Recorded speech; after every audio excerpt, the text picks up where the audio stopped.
সবাই বলো গরিবকে কোনো প্রিয় আছে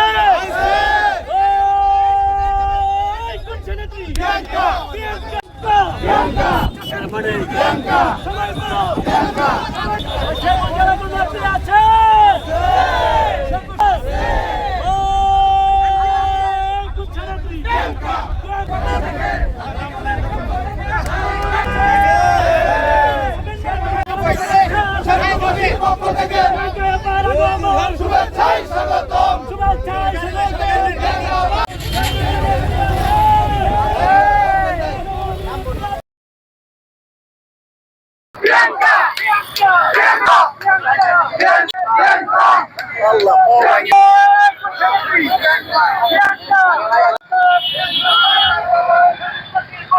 এবারে নির্বাচনে আমার সাথে আমার অসংখ্য নেতাকর্মী অক্লান্ত পরিশ্রম করেছিল।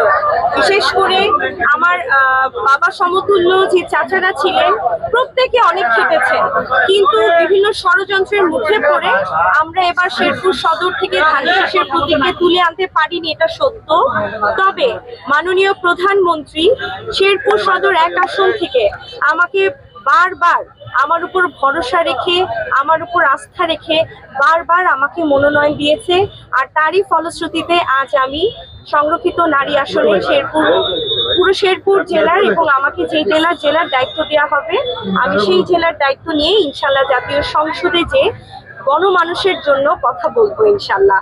তবে আমার সব সময় নজর থাকবে শেরপুর সদরের প্রতি, যেহেতু এখানে আমি দুইবার নির্বাচন করেছি এবং আমার এই নির্বাচনী এলাকায় আপনারা জানেন হাসপাতাল, মেডিকেল কলেজ, রেল লাইন, বিশ্ববিদ্যালয়, কোল্ড স্টোরেজ কিছুই নাই।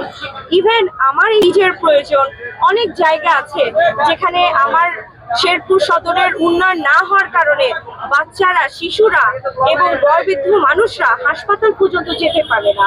কাজেই এখন সময় এসেছে, মাননীয় প্রধানমন্ত্রী যে বিশ্বাস রেখে আমার উপর দায়িত্ব অর্পণ করেছে, আমি ইনশাল্লাহ শেরপুর সদরের প্রত্যেকটা মানুষের তথা শেরপুর জেলার সকলের দায়িত্ব নিয়ে আমি সকলের মুখে হাসি ফুটাবো ইনশাল্লাহ।